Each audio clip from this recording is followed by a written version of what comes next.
قرآن میں اللہ نے کیا کہا ہے؟ وَجَعَلْنَا نَوْمَكُمْ سُبَاتًا. میں آپ کو ٹینشن ڈپریشن سے بچنے کی اصل چیز بتا رہا ہوں. قرآن کیا کہتا ہے؟ قرآن نے کافی چائے کا تذکرہ نہیں کیا. قرآن نے کیا کہا ہے؟ ہم نے رات بنائی لتسکنو تاکہ تمہیں کیا ملے؟ سکون. دماغ کو کیا ملے؟ فریش ہو جائے دماغ. سکون ملتا ہے تو فریش ہوتا ہے نا. لیکن وہ کون سی رات؟ وہ یہ والی راتیں نہیں ہیں جو آج ہماری راتیں گزر رہی ہیں. پوری رات موبائل پہ, پوری رات آپ فون پہ گپے مار رہے ہیں. اس رات کو اللہ نے سکون کے لیے نہیں بنایا. وہ رات بنائی ہے جس کے بارے میں قرآن کہتا ہے وَجَعَلْنَا نَوْمَكُمْ سُبَاتًا. 30ویں پارے کا پہلا رکوع. سب عربی میں کسے کہتے ہیں؟ کاٹنے کو. اللہ کہتے ہیں ہم نے تمہاری نیند کو کاٹنے کا ذریعہ بنایا. کینچی ہے یہ نیند. کیا مطلب کاٹنے کا؟ آپ کا جو اس دنیا سے کنیکشن ہے نا, جو تاریں گئی ہیں جہاں سے اس دنیا کے سگنل آپ کے دماغ میں آ رہے ہیں, نیند ان سگنل کو کیا کر دیتی ہے؟ اس تاروں کو کیا کر دیتی ہے؟ کاٹ دیتی ہے. دیکھو ایک آسان مثال سے بات سمجھاتا ہوں. انسان کے جسم کے ہر پارٹ کو آرام چاہیے کہ نہیں چاہیے؟ بولو. آرام کسے کہتے ہیں؟ آپ کی باڈی کا جو پارٹ کسی کام میں مشغول ہو تو کچھ وقت کے لیے اس سے وہ کام چھڑا دیا جائے, اس کو ریسٹ کہتے ہیں. اٹ از کالڈ, بولو نا, ریسٹ. مثال کے طور پر میں بول رہا ہوں, اب میرے گلے کا کام ہے بولنا. بولتے اگر میں کبھی خاموش ہی نہ ہوں تو مجھے گلے کو آرام دینے کے لیے کچھ وقت کے لیے کیا کرنا پڑے گا؟ خاموش رہنا پڑے گا. ایسا ہی ہے نا. تو گلے سے کام تھا بولنا, اس کا ریسٹ کیا ہے؟ اس سے بولنا آپ چھڑوا دیں تو کچھ وقت کے لیے سکون میں آ جائے گا, وہ دوبارہ بولنے کے قابل ہو جائے گا. کان کا کام کیا ہے؟ سننا. ہر وقت سنتے آدمی کہتا ہے بند کر یار اس کو, تھک جاتا ہے نا کان, کہ یار تھوڑی دیر سکون کا ماحول چاہیے, کچھ نہیں سننا ہم نے. ٹانگوں کا کام کیا ہے؟ ابے بولو نا, چلنا. چلتے ایک وقت آتا ہے آپ کہتے ہیں یار بیٹھ جاؤ یار, کچھ دیر ریسٹ کر لو, لیٹ جاؤ, کچھ آرام دے دو. تو ٹانگوں سے چلنا چھڑوا دینا یہ ٹانگوں کا ریسٹ ہے. ایسے ہے یا نہیں ہے؟ جم میں آپ جاتے ہو, وزن اٹھا رہے ہو, 3 سیٹ لگا لیے, 4 سیٹ لگا لیے, اب نہیں اٹھا جا رہا تو آپ کا ٹرینر آپ کو کیا کہے گا؟ بھائی اب بازو کو تھوڑی دیر کیا دے دے؟ ریسٹ دے دے. جو کام میں مشغول تھا اس سے وہ کام چھڑوا دے. اب دیکھو یہ سارے کام جو ہماری باڈی کر رہی ہوتی ہے, ان کو چھوڑنے کا آرڈر دماغ دیتا ہے. دماغ کہتا ہے چلنا بند کر دو, دماغ کہتا ہے سننا بند کر دو, دماغ کہتا ہے بولنا بند کر دو. دماغ کا اپنا کام کیا ہے؟ دماغ کا ریسٹ کیسے ہوگا؟ دماغ کا کام ہے سوچنا. کیا خیال ہے بھائی؟ اگر آپ لوگ سوچ رہے ہو تو سمجھ میں آئے گا کہ دماغ کا کیا کام ہے؟ سوچنا. مجھے آپ بتاؤ دنیا میں کوئی مائی کا لال ایسا پیدا ہوا ہے جو دماغ کو کہہ کے سوچنا بند کر دے؟ دماغ کو آرڈر کون دے گا؟ ہائے ہائے ہائے, آپ چل رہے ہو, ٹانگوں کو کون آرڈر دے گا کہ رک جاؤ؟ اتنا تو میرا خیال ہے جنرل نالج کا سوال ہے, یہ تو کوئی معاشرتی علوم کا سوال نہیں پوچھا میں نے. ٹانگوں کو کون آرڈر دیتا ہے کہ رک جاؤ؟ دماغ آرڈر دیتا ہے, تبھی ہم بریک لگا لیتے ہیں. میں بول رہا ہوں بولتے تھک گیا تو میرے گلے کو کون آرڈر دے گا کہ رک جاؤ؟ دماغ آرڈر دے گا. اس سے پتہ چلتا ہے آرڈر دینے والا ہمیشہ اس سے سپیریئر ہوتا ہے. آپ کی باڈی کا جو پارٹ ہے نا, کوئی بھی پارٹ, اس کو آرڈر دے گا بادشاہ. وہ کون ہے؟ وہ دماغ ہے. پھر یہ اس کی بات مانے گا, رک جائے گا. کیونکہ ہمارے ٹانگوں کے پاس سوچنے کے لیے دماغ نہیں ہے, وہ خود نہیں رکیں گی, ان کو آرڈر اوپر سے آئے گا. لیکن دماغ کو آرڈر کون دے گا کہ سوچنا بند کر دے؟ نہیں ہے بات. دماغ آرڈر نہیں دے سکتا. دماغ کے لیے کوئی اوپر کی چیز ہو جو دماغ کو آرڈر دے کہ سوچنا بند کر دے. کیونکہ دماغ جب اپنے آپ کو آرڈر دے گا کہ سوچنا بند کر دے تو اس کے لیے دماغ سوچے گا, تو سوچنے کا عمل کم نہیں ہوگا بلکہ سوچنے کا عمل بڑھ جائے گا. ابے کیسے سمجھاؤں مجھے بتاؤ یار. کامن سینس کی بات کر رہا ہوں یا نہیں کر رہا؟ کافی پی کے آئے ہیں کہ نہیں آئے ہیں؟ مجھے یہ بات بتاؤ. اگر کافی کی عادت نہیں ہے نا, پھر بغیر پیے بھی دماغ فریش ہوگا. اگر عادت پڑ چکی ہے تو ایک کپ آپ کو پلانا پڑے گا, اس کے بغیر کھوپڑی میں بات نہیں آئے گی. یہ نقصان ہے کافی کا. پھر بھی ہم کہتے ہیں پی لو. ہمیں بھی کبھی دماغ کھوپڑی کام نہیں کر رہی ہوتی, 2 چسکے ہم بھی لگا لیتے ہیں. ٹھیک ہے, پیدا تو اسی سوسائٹی میں ہوئے نا, فضائل نہیں بیان کرتے ہم. اچھا خیر, تو اب دماغ کا کام کیا ہے؟ دماغ کو سکون ایسے ملے گا سوچنا چھوڑ دے. اب آپ کیا کرو گے؟ اب آپ بیٹھ گئے, ٹانگوں کو آرڈر دیا رک جاؤ, ٹانگیں رک گئیں. کمر تھک گئی ہے بیٹھے بیٹھے, کمر کو آرڈر دیا بھائی لیٹ جا, لیٹ گئے بھائی. اب دماغ تھک گیا آپ کا, اب آپ دماغ کو آرڈر دے رہے ہو سوچنا بند کر دے. دماغ کا باپ بھی سوچنا بند نہیں کرے گا بلکہ اور سوچے گا. تبھی تو اوور تھنکنگ کی ایک بیماری ہے نا. لوگ کہتے ہیں ہم جب سونے کے لیے لیٹتے ہیں تو اس وقت تو بالکل ہی نیند اڑ جاتی ہے ہماری. ویسے چلتے پھرتے رہیں گے نیند آئے گی, بیٹھے ہوئے نیند آ رہی ہے, سونے کے لیے لیٹے اور نیند کے علاوہ اب سب کچھ آنا شروع, کیونکہ دماغ اب نیند کے بارے میں سوچنا شروع کر دیتا ہے کہ سو تو نہیں سویا, صبح دیر ہو جائے گی, دماغ خراب ہوگا, یہ ہوگا. اس سے نیند آنے کے بجائے کیا ہوتی ہے, اس ٹینشن سے نیند اور اڑتی ہے. سمجھ میں آ رہی ہے بات؟ تو اس کا حل اللہ نے کیا رکھا ہے؟ اللہ نے کہا یہ تمہارے بس میں نہیں ہے کہ تم سو جاؤ, کیونکہ تمہارے پاس جو سب سے پاورفل پارٹ ہے نا وہ دماغ ہے. اس دماغ کے کنٹرول میں میں نے تمہارے سارے پارٹ دے دیے ہیں. دماغ کس کے کنٹرول میں ہے؟ وہ میرے کنٹرول میں ہے. وہ کسی کا باپ بھی نہیں سلا سکتا جب تک میں نہیں چاہوں گا. لہذا تم نے کیا کرنا ہے؟ سونے کے اسباب اختیار کرنے ہیں. سونا تمہارے بس میں نہیں ہے. اسباب کے بتی بجھا دی, لیٹ گئے, سکون کا ماحول ہو گیا, پنکھا چلا دیا, یا نیند کی گولی کھا لی, بہت زیادہ ہو گیا تو یہی ہوگا نا. تو اس سے نیند کی گولی بھی آپ کو یاد رکھو سلاتی نہیں ہے. وہ کیا کرتی ہے, آپ کے جو پٹھے ہیں ان کو ریلیکس کر دے گی, خیالات کو مجتمع کر دے گی. نیند ڈاکٹر کہتے ہیں کہ نیند خود سے آتی ہے انسان کو, کوئی دوا نہیں لاتی نیند. دوا یہی ہے کہ وہ اسباب پیدا کر دیتی ہے, اس کے سکون کے اسباب پیدا کر دیتی ہے. لیکن دوا ڈائریکٹ نیند لانے والی اب تک کوئی دوا میری معلومات کے مطابق ایجاد نہیں ہوئی جو ڈاکٹر کہتے ہیں. تو اب کیا ہوتا ہے, اب اللہ تعالیٰ بیچ میں آتے ہیں. اللہ تعالیٰ کہتے ہیں وَجَعَلْنَا نَوْمَكُمْ سُبَاتًا, تم اسباب اختیار کرتے ہو, لیٹ جاتے ہو. ہم کیا کرتے ہیں, تمہاری نیند ایک کینچی لے کر آتے ہیں ہم, کیونکہ ہم جو سوچنا بند نہیں کر رہے نا, وجہ اس کی کہ ہمارے دماغ کا اس دنیا سے کنیکشن ہے. یہ کنیکشن جب تک ختم نہیں ہوگا اس وقت تک آپ سوچنا بند نہیں کر سکتے. آپ جب سونے کے لیے لیٹے, دن بھر کے خیالات ہیں, ابے یہ آیا تھا, یہ ہوا تھا, دوسری شادی, تیسری شادی, میرے بیان کسی نے سنے ہو, ٹھیک ہے نا, شادی نہیں ہو رہی یا ہو گئی ہے تو مصیبت. میرے جس نے بھی بیان سنے ٹینشن میں, وہ بھی ٹینشن میں, جس کی نہیں ہو رہی اور جس کی ہو گئی ہے وہ اس سے بڑی ٹینشن میں کہ یار یہ میں کیا کر بیٹھا ہوں. تو ٹینشنوں میں اور یہ اور وغیرہ وغیرہ 20 قسم کے آپ نکالتے چلے جاؤ دماغ سے. نہیں, اللہ کہتے ہیں میری قدرت کام کرتی ہے. میں کیا کرتا ہوں, اس کے جو لنک ہے نا, جتنے جہاں سے لیڈ آ رہی ہے اس کو, یہ دنیا سے آ رہی ہے نا, یہاں سے اس کے دماغ کا میں کنیکشن کیا کر دیتا ہوں, ساری تاریں, پاور ہی ختم ہو گئی. ارے میرے بھائی, بچہ کمپیوٹر پہ بیٹھا ہو, ہل کے نہ دے رہا ہو, پولیس بلا لی, بیٹا ہٹ جا یہاں سے, نہیں ہل رہا ہو, تو آخری حل آپ کے پاس کیا ہے, وہاں سے پاور کھینچ دو, پاور ہی نکال دو, ایسی کی تار ہی کاٹ دو بیچ میں سے. اب چلے گا, اب پہیہ لگا کے تو چلے گا, ویسے نہیں چلے گا کمپیوٹر.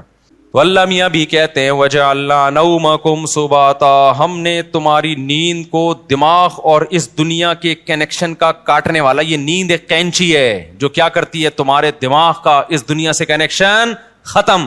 اصل بات جو میں بتانا چاہ رہا تھا, اللہ قرآن میں کیا کہتا ہے کہ تمہیں سکون دماغ کو اس وقت ملے گا جب کافی پیو گے, نہ چائے پینے سے, نہ چرس پینے سے, ہیروئن پینے سے, نہ دماغ کے سکون کے لیے اللہ نے نیند بنائی ہے, اور وہ والی نیند جو تمہارا اس دنیا سے کنیکشن ختم کر دے. کیونکہ ہم نے بہت سے لوگوں کو دیکھا ہے سو رہے ہوتے ہیں لیکن سب پتا ہوتا ہے کہ کیا ہو رہا ہے, اس کا مطلب ان کی نیند نہیں ہوتی ہے. گھوڑے بیچ کے سونے والی نیند کا اللہ ذکر کر رہا ہے قرآن میں.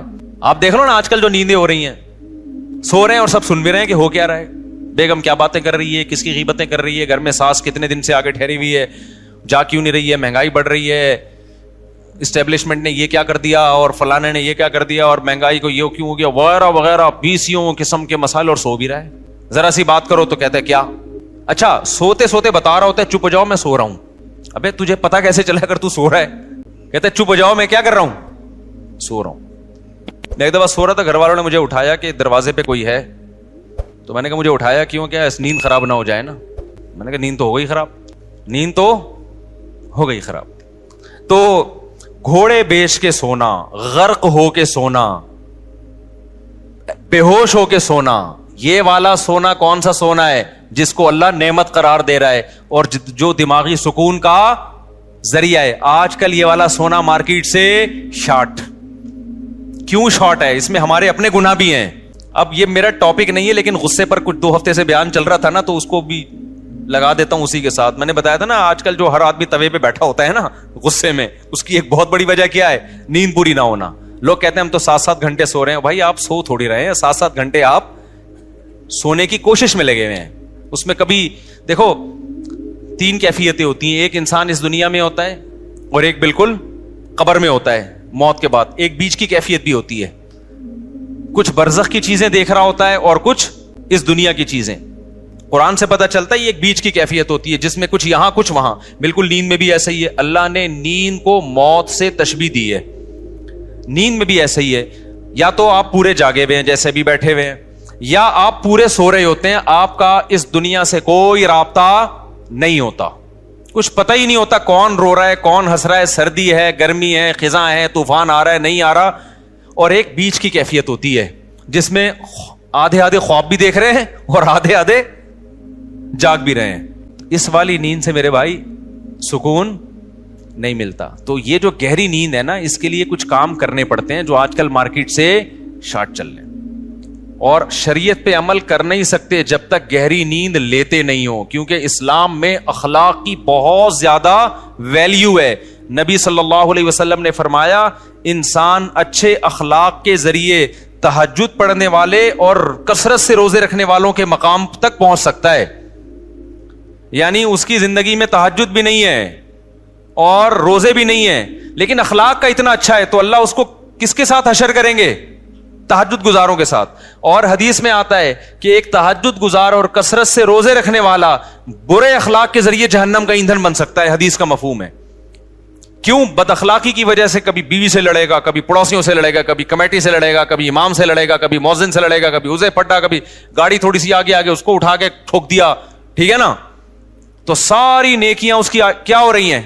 ضائع. کیونکہ ہمیں حدیث سے پتا چلتا ہے کہ جو شخص لوگوں پہ ظلم کرتا ہے قیامت کے دن اللہ بدلہ ایسے لیں گے کہ اس کی نیکیاں اٹھا کے اس کے پلڑے میں ڈالنا شروع کریں گے. حتیٰ کہ ایک گالی بھی ناحق دی نا کسی کو, تو اس کے بدلے میں بھی اس کی نیکی کہاں جا رہی ہے؟ وہاں جا رہی ہے. اور جب اس کی نیکیاں ختم ہو جائیں گی تو اللہ پھر کیا کریں گے؟ جس نے ظلم کیا ہوگا, بد اخلاقی کی ہوگی, اس کے گناہ اس کو دینا شروع کر دیں گے. میں سمجھا پا رہا ہوں اپنی بات؟ تو اس سے پتا چلتا ہے بد اخلاقی, بدتمیزی, ہر وقت جلے کٹے رہنا, نیگیٹو سوچ رکھنا, یہ چیزیں اچھے اعمال کے باوجود انسان کو جہنم کا ایندھن بنا دیتی ہیں. اور خوش اخلاقی کے لیے جو میڈیکلی جو ہمارے لیے سب سے زیادہ امپورٹنٹ چیز ہے وہ کیا ہے؟ وہ گہری نیند. تو یہ ہمارے مذہب کا حصہ ہوئی کہ نہیں ہوئی ہے؟ اتنی زیادہ حدیث میں اہمیت ہے نیند کی کہ ایک صحابی آئے, انہوں نے عرض کیا کہ یا رسول اللہ میں ساری رات تہجد پڑھوں گا, کیونکہ اللہ نے آپ کی تو ساری خطائیں معاف کر دی ہیں, آپ تو رات کو آرام بھی کرتے ہیں, میں ساری رات تہجد پڑھوں گا, سوؤں گا نہیں. آپ نے فرمایا مر رغب عن سنتی فلیس منی, جو میرے طریقے سے اعراض کرے گا وہ مجھ میں سے نہیں ہے, کیونکہ اصلی و ارقد, میں تو نماز بھی پڑھتا ہوں اور آرام بھی کرتا ہوں. نبی کو معلوم تھا یہ ساری رات تہجد پڑھیں گے, نیند پوری نہیں ہوگی, تو پھر آگے نتیجہ کیا نکلے گا؟ آگے نتیجہ یہ نکلے گا کہ وہ تہجد بد اخلاقی کے ذریعے ضائع کریں گے. یہ سمجھتے ہو بات کو؟ تو میں جو نیند اتنا کر رہا ہوں نا, کوئی میڈیکل سائنس کا شعبہ ہی, لیکن میں اس کو اس لیے بیان کر رہا ہوں کہ اس کا مذہب سے بھائی بہت گہرا تعلق ہے. اصلی و ارقد حدیث میں آتا ہے میں تو نماز بھی پڑھتا ہوں اور آرام بھی کرتا ہوں. تم کون ہو بھائی جو نماز ہی پڑھتے رہتے ہو, آرام نہیں کرو گے رات کو؟ اور ہمارے نبی صلی اللہ علیہ وسلم کی نیند گہری تھی, اتنی گہری تھی کہ آپ صلی اللہ علیہ وسلم کے ہلکے سے خراٹے کی آواز بھی آتی تھی. جب انسان بہت تھک کے سوتا ہے اور گہری نیند سوتا ہے تو جن کو خراٹوں کی بیماری نہیں بھی ہے ان کے ہلکا ہلکا تیز سانس کی آواز آتی ہے. تو ہمارے نبی صلی اللہ علیہ وسلم بھی جب سوتے تھے, آرام کرتے تھے, تو آپ سے معمولی خراٹوں کی آواز آیا کرتی تھی. یہ اس کی علامت تھی کہ آپ صلی اللہ علیہ وسلم کی نیند ہلکی نہیں تھی بلکہ گہری نیند تھی. سمجھتا نہیں ہے نا بات کو؟ اب گہری نیند کے لیے پھر وہ ٹپس ہیں, وہ پھر وہ ڈاکٹروں سے پوچھیں, آپ اس ڈاکٹر سے پوچھیں خود سو رہا ہو ٹائم پہ, کیونکہ ڈاکٹر خود 3-4 بجے کلینک بند کر کے آ رہے ہوتے ہیں, سمجھ رہے ہو نا؟ تو لیکن اس میں چند چیزیں, ورزش کرے انسان, یہ چائے کافی وافی ان چیزوں سے اپنے آپ کو اس عذاب سے جان چھڑائے. اور بہت ہی کچھ شوق ہے تو چائے پی لو, وہ بھی دن میں 2 کپ بہت زیادہ ہے, لیکن ثواب سمجھ کے وہ بھی نہ کرو. اور رات کو انسان جلدی سے رات کو موبائل بند کر کے رکھ دے لاکر میں. موبائل جو ہے نا یہ رات کو دیکھو ہی نہیں, یہ بہت بڑی تباہی ہے. سو جاؤ رات کو, صبح 2 بجے 3 بجے اڑ جاؤ, اس کے بعد نماز پڑھو, تلاوت کرو, اللہ سے دعا مانگو, پھر موبائل دیکھ لو بیٹھ کے. بھائی کوئی مفید چیز اگر آپ نے دیکھنی ہے, کوئی جنرل نالج کی چیز دیکھنی ہے, کسی کا ولاگ دیکھنا ہے کہ میں بیت الخلا میں بیٹھا ہوا ہوں کیسا لگ رہا ہوں, ٹھیک ہے نا, اس طرح بھی ولاگ بھی ایسے آ رہے ہیں کہ بس جو اٹرم پٹرم اٹھا کے ڈال دو. بس میں جا رہا ہوں, میں نانی کے جا رہا ہوں, میں خالہ کے جا رہا ہوں, میں پپو کے جا رہا ہوں. تو جا رہا ہے بھائی, تو ساری دنیا جاتی ہے, تو پہلی دفعہ تھوڑی جا رہا ہے. چلو کوئی دوسرے ملک میں جا کے ولاگ بنا رہا ہے, آپ نے وہ ملک دیکھا نہیں ہے, تو آپ کا یار بغیر ٹکٹ ویزے کے کنٹری دیکھنے کو مل رہا ہے, پھر بھی سمجھ میں آتا ہے. لیکن ایسے ایسے ولاگرز آ رہے ہیں, ان پہ تو مجھے تعجب اس لیے نہیں ہوتا کہ ان کو پیسہ مل رہا ہے نا, تعجب تو آپ پہ ہوتا ہے کہ یار آپ کے پاس اتنا ٹائم کہاں سے آ گیا. اور یہ بھی ایک بڑی بےغیرتی کی بات ہے, جس کا ولاگنگ کا چینل نہیں چل رہا نا, اپنی خوبصورت بیوی کو ادھورے لباس میں وہ لے آتا ہے.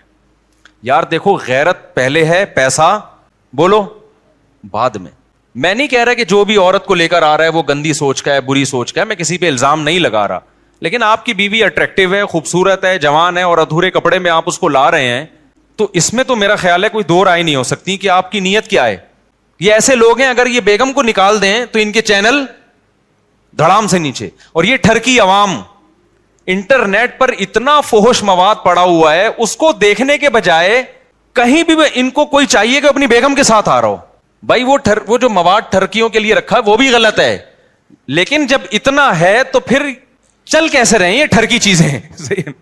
اس سے پتا چلتا ہے کہ قوم کی ٹھرک اتنے عروج پہ پہنچی ہوئی ہے کہ سب کچھ دیکھنے کے بعد بھی جب ان کو پتا چلتا ہے فلاں کی بیوی آئی ہوئی ہے, دیکھو اس کو لازمی, یہ ٹھرک کی سپرلیٹو ڈگری ہے. بھائی مسئلہ یہ ہے نا کہ نہیں چل رہا تو اپنی بیگم, خوبصورت سی بیگم ادھورے کپڑوں میں لے آئی, تو سوال پیدا ہوتا ہے بھائی جس نے ادھورے کپڑوں میں عورت دیکھنی ہے وہ فلمیں دیکھ لے گا جا کے, وہ ناچ گانے والی عورتیں دیکھ لے گا, تو وہ آپ کی بیگم کو کیوں دیکھے گا؟ لیکن نہیں, وہ بھی دیکھے گا. تو یہ ٹھرک, آپ یو کے سے آئے, آپ کو یہاں کا اندازہ ابھی نہیں ہے. یہ لندن چھوڑ کے پاکستان آ گئے, کہہ رہے بہت اچھا ملک ہے, یقیناً بہت اچھا ملک ہے بھائی.